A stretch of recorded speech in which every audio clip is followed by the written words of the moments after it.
എന്റെ വീട്ടിലിരുന്നോണ്ടേ ഈ വേണ്ടാതീര കാഴ്ചണ്ടല്ലോ അതെനിക്ക് വേണക്കേടാ.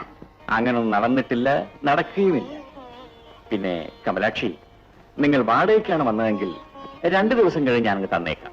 അയ്യോ, ഞാൻ പോയേക്കാം. നിങ്ങളുടെ വാട് നിങ്ങൾക്ക്.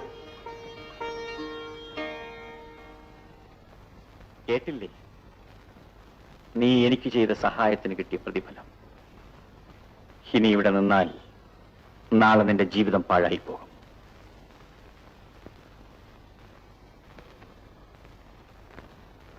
ഏതായാലും ചീത്തപ്പേര് കേട്ടു. ഇനി ഞാനിവിടെ ഒന്ന് പോകുന്നില്ല. എന്താ നീ പറയുന്നതിന്റെ അർത്ഥം? ഞാൻ ഒരിക്കലും അങ്ങേക്കൊരു ഭാരമാവുകയില്ല. മഠൈ, നീ ആരെങ്കിലും ഒരു ചെറുപ്പക്കാരനെ വിവാഹം കഴിച്ച് സുഖമായി ജീവിക്കേണ്ടവളല്ലേ?